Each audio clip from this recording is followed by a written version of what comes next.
सिरसा जिले में एलनाबाद हलके के चोपटा ब्लॉक समिति के चेयरमैन के अविश्वास प्रस्ताव पर अभय सिंह चौटाला के समर्थक की कुर्सी बचने को उनके समर्थक बड़ी जीत करार दे रहे हैं, जबकि हकीकत यह है कि अभय सिंह चौटाला की सियासत की किश्ती डूब रही है और वो उसे बचाने के लिए हाथ पैर मार रहे हैं। आज की तारीख में अभय सिंह चौटाला की सियासत कहां पर खड़ी है, आज की तारीख में अभय सिंह चौटाला की सियासत का भविष्य क्या नजर आ रहा है और अभय सिंह चौटाला किसकी मेहरबानी से अपना वजूद बचाने में सफल हो पाए हैं, ये जानने के लिए आज की इस खरी खरी खबर को आप जरूर देखिए।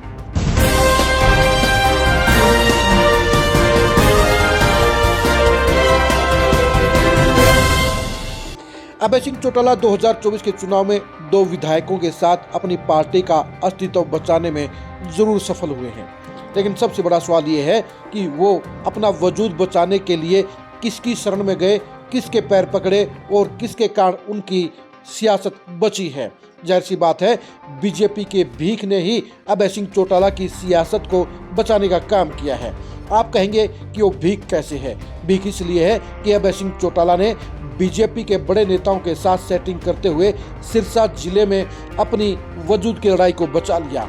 बीजेपी ने अभय सिंह चौटाला के साथ सेटिंग करके 3 सीटों पर बिल्कुल डमी कैंडिडेट उतारने का काम किया और यही वजह है कि अभय सिंह चौटाला के बेटे अर्जुन चौटाला रानिया से चुनाव जीत गए।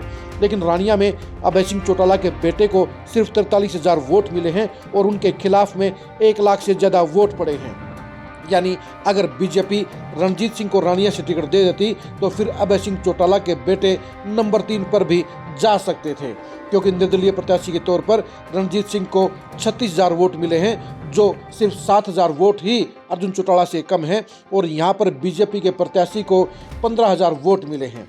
अगर रणजीत सिंह और बीजेपी प्रत्याशी के वोटों को जोड़ दिया जाए तो उनकी संख्या 53,000 बनती है, जो कि अर्जुन चौटाला के वोटों से 10,000 ज़्यादा है।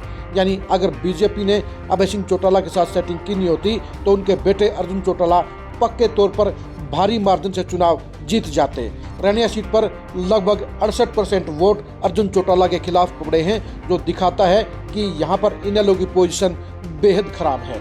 इसी तरह से डबवाली में भी आदित्य चौटाला बेशक से चुनाव जीत गए हैं, लेकिन वो 600 वोटों से चुनाव जीते हैं और उनके खिलाफ भी 1 लाख से ज़्यादा वोट पड़े हैं। यहाँ पर भी 65% वोटरों ने इनेलो के खिलाफ वोट दिया है और 35% वोटों के साथ में आदित्य चौटाला विधायक बने हैं। लोकसभा चुनाव में भी आईएनएलडी के प्रत्याशी को डबवाली सीट के ऊपर सिर्फ 18,000 वोट मिले थे और वही पोजीशन आदित्य चौटाला के नहीं होने पर दोबारा से बन जाती।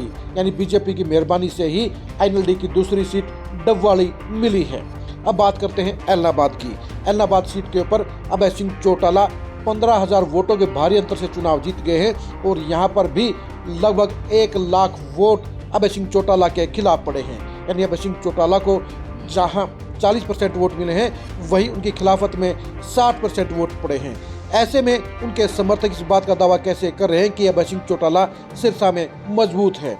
सच्चाई तो ये है कि बीजेपी ने उनके ऊपर रहम करके उनके खिलाफ कमजोर कैंडिडेट खड़े करके उनको बचाने में सहयोग किया है। उनके 2 विधायक बनवाने में सबसे बड़ी भूमिका अदा करने का काम करी है।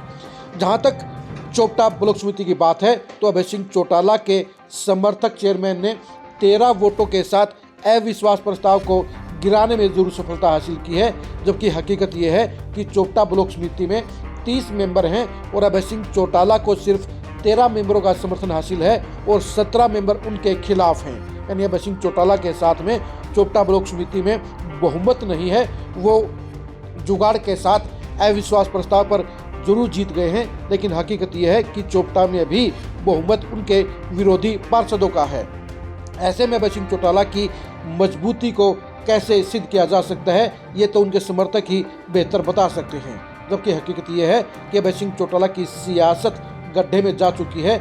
सिरसा से बाहर उनकी पार्टी का भट्ठा बैठ चुका है और इनेलो का भविष्य 2029 में पूरी तरह से अंधकार में नजर आता है।